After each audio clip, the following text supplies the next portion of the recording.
xasan sheekh ani ma u malaynayo horta fikiruu leeyahay inuu ku dagaal galay sababtoo ah nin dowladnimo fahansan inuu dhaho beeluhu ha dagaalamaan aragti fog kama dambayso aragti noocaas macnaha oo aan ahayn in ciidamada la burburiyo qabiil iyo ciidan isma galaan meelna qabiilku waa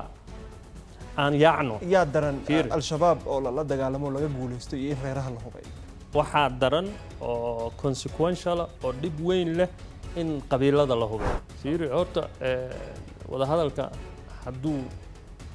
qorshe yahay dowladeed wax ku jaban maan waxaa khaldan laakiin in dowlad sababtoo madaxweynaha xamar wuxuu ka tegay asagoo dhahaya waa la dagaalaynaa wuxuu Oslo la fahansiiyey ya waxaa la fahansiiyey in caadi tahay inuu la hadlo waxaan kula jeedaa waxaa leedahay waxaa jira wada hadal shabaab lagula jiro dowladda Soomaaliya iyo madaxweynaha Soomaaliya saasa maqlaynaa waxaa kala jeedaa dowladda Qatar iyo Mareykanka wada hadal kula jiro shabaab ha aan u imaano arrin aan soo hadal qaaday shabaab iyo dowladda Soomaaliya wada hadal dhexmara iyo si guud ba markii loo yiraahdo dagaalka habka dowladda Soomaaliya ay u wajahday dagaalka ay shabaab kula jirtay wax badan aad si public ah oo banaanyaal ah aad u diroysay xilli la leeyahay dowladdii hore shabaabku gacanba uma qaadin maxaa ku duraysaa tan oo loo arko in wax aad ka gaabiseen xilligiinii ay wax ka qabanayso yaa kugu dhahay gacan uma qaadin yacni fiiri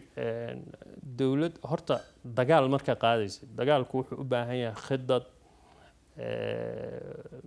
macnaha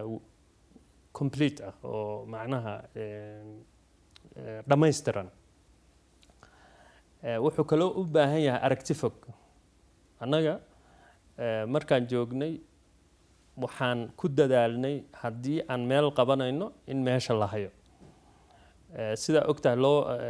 shabeellada hoose oo dhan waa laga xoreeyay macnaha marka zabiid caano la bariire awdheeg la jannaale all intaa waxay ku dhacday ciidan diyaarsan maxaa la dhahaa xasilin qorshayaal xasilin oo dadkii lagu wax loogu qabanayo si loo kasbado dadkii waxaa kaloo ahayd qorshayaal ah in la kala ilaaliyo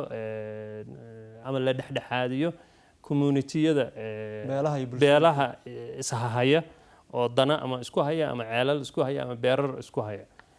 arrimahaas marka waxay noo sahleen ilaa maanta in weli la haayo magaalooyinkaas magaalooyinka kalena sidoo kale inaa ciidan u diyaariso waaye inaa qorshayaal u diyaariso waaye inaa u diyaariso waaye miisaaniyaddii aad ku xallin lahayd way howlgalka hadda maxaa ka qaldan dowladdan xasan sheekh markuu qabsaday ani ma u malaynayo horta fikiruu leeyahay inuu ku dagaal galay sababtoo ah nin dowladnimo fahansan inuu dhaho beeluhu ha dagaalamaan macnaha aragti fog kama dambayso aragti noocaas macnaha oo aan ahayn in ciidamada la burburiyo ciidamadan in la dhiso waqtiga qaadatay tababaraa la soo siiyay malaga ciidamadii lama burburin Cabdi Saciidow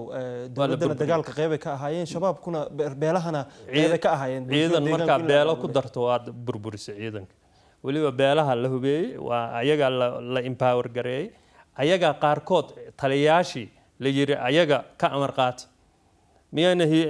warkaas xaqiiqadiisa kaas anaga hadda ma u baahnid bannaankayba saaran yahay ma u baahnid ninka odayga ahaayo hadda la taliyaha u ahaa baaba ka mid ahaay isaga inuu hogaaminayaa la yiri ninkii hadda waa hilmaansanahay magaciisa oo hiiraan ka dagaalamay jeyte marka nin qabiil ma ahayn laakiin gobol iyo maamul ka tirsanaa maya laakiin isaga waa ogahay waa saxsan tahay laakiin maleeshiyooyinka qabiilada inay hogaaminayaa lagu dhahay way fiiri qabiil iyo ciidan isma galaan meelna qabiilku waa aan yaacno yaa daran al-shabaab oo la dagaalamo laga guulaysto iyo in reeraha la hubeeyo waxaa daran guusha u caawiya waxaa daran oo consequential oo dhib weyn leh in qabiilada la hubeeyo sababta keenaysa maanta in meelo badan qabiiladii isku dagaalayaan oo waxaas weey markiina waan ka digay haddaa xasuusato Twitterkayga qabiilada hubkaas isku dagaali doonaan arrintan macnaha fiir Soomaaliya qabiilada dawladdu markay burburtay qabiiladii hubaysnaa waayo waxa islaayay intaa keliya inaa fahanto waa waxa isu keeni karana waa dowladnimo. way adinka xilligiinii dabcan eedaha ma moogid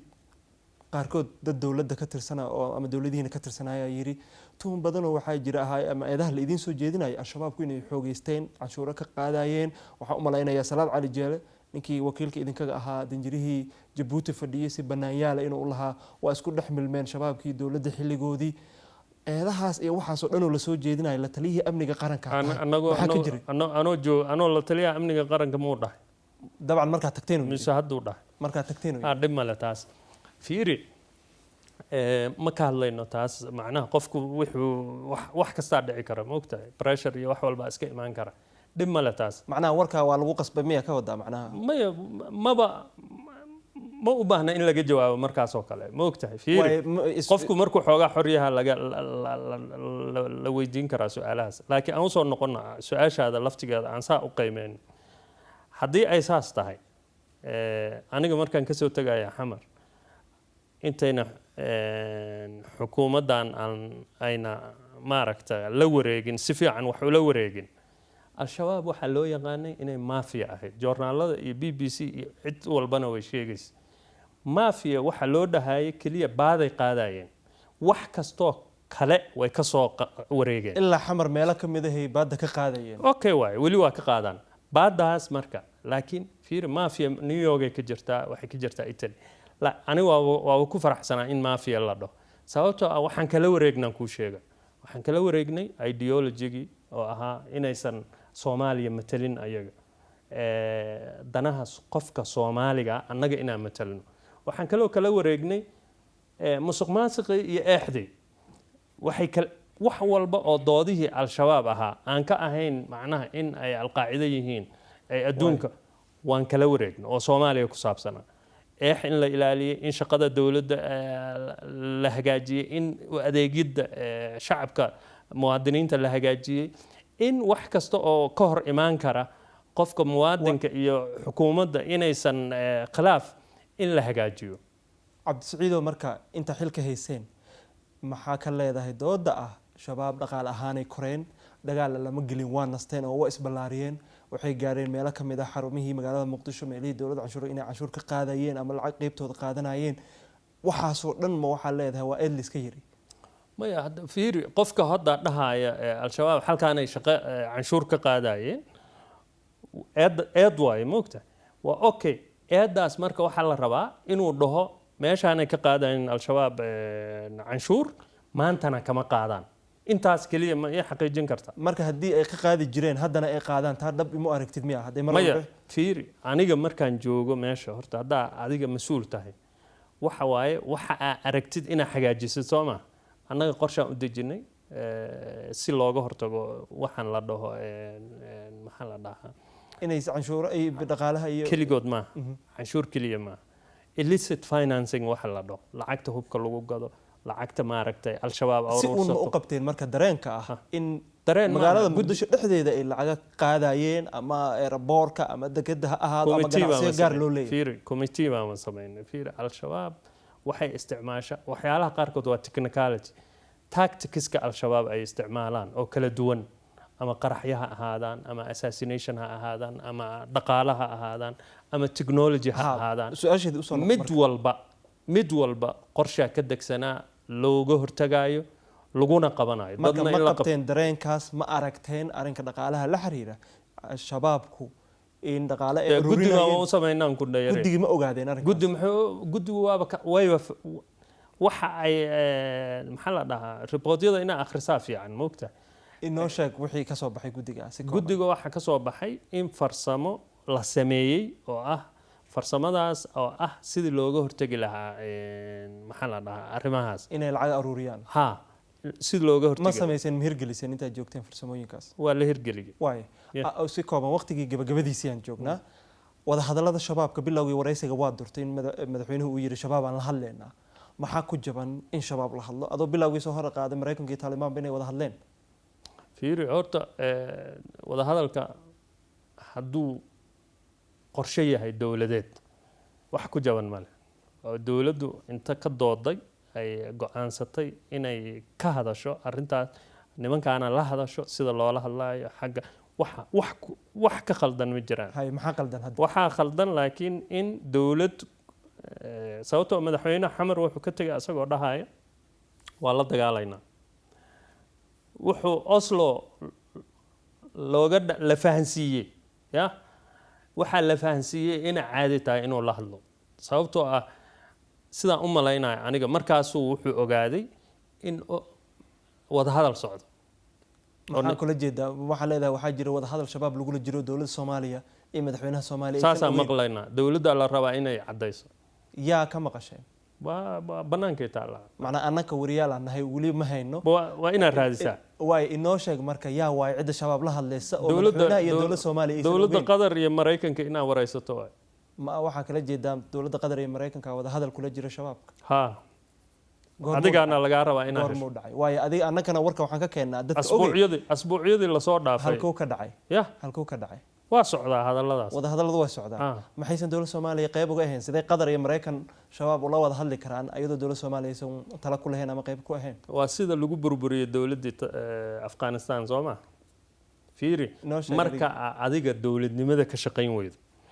adiga isu malayso kaliya inaad dowlad tahay kala dirto